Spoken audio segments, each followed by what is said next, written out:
All right, we're going to try to grab Andrew. Andrew, good evening. Thank you so much for calling into the show from Grand Bay. Hello. Hey, Andrew, how are you? Andrew, what can we help you with?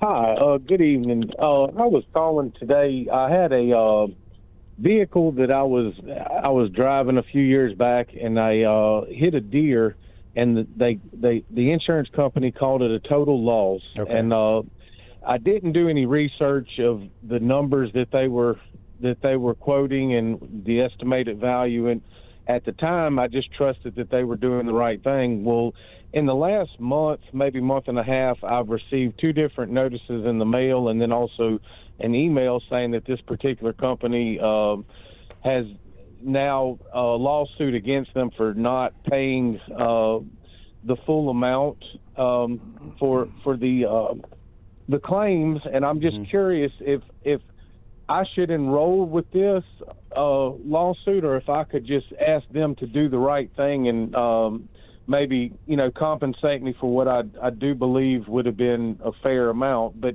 Andrew, I asked let me jump in there. representative for this company to send me, they sent me the paperwork from my claim, and it gives you estimated values of several other vehicles in your area.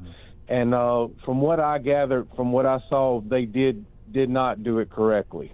And I'm just curious of what would be y'all's advice to handle that. Let's jump in here. We're a little bit on the break. Matt, I hear some red flags here. Ooh, I sure do, Andrew. Gosh, wow. I'd want to see that paperwork, first of all, Andrew. Right. So hopefully you maybe got notice of a class action, something along those lines.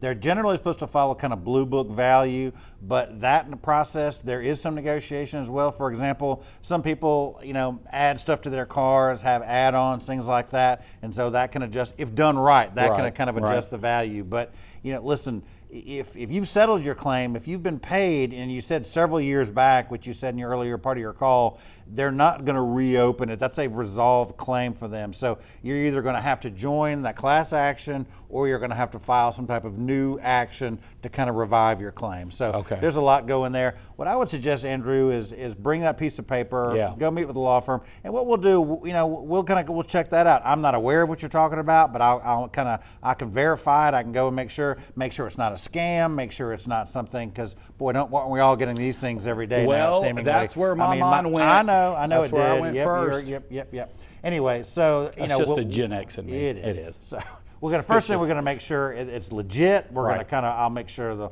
lawyers are legit, and I can make some recommendations, because people do that. People, a lot of people get those notices all the time, and they come to me, and I'll say, yep, that's a good firm. You should go that direction. They should handle it. If they're doing a lot of it, that's probably where you should go. And then sometimes I'm like, this looks a little shady to me. Be careful with it. So we definitely got to check that out. And Matt, y'all have the ability, if it is a legitimate class action and it is something that they are looking for clients on, y'all can check that pretty quickly. I mean, we can. Y'all got like a database or a server or something, right? Yeah, we can. And not only that, we can make kind of recommendations, because you really want to be with kind of the lead dog in that kind of situation. Right. And, you wouldn't want us handling one case when somebody has, 1,000 cases. Yes. You want to be with the guy that's doing kind of in lead. So we can kind of help you steer you that direction, saying, I will give you a couple. Andrew, these are the 2 or 3 best firms that are doing this, and I would go with one of them. So we definitely kind of get people kind of going the right direction, hopefully.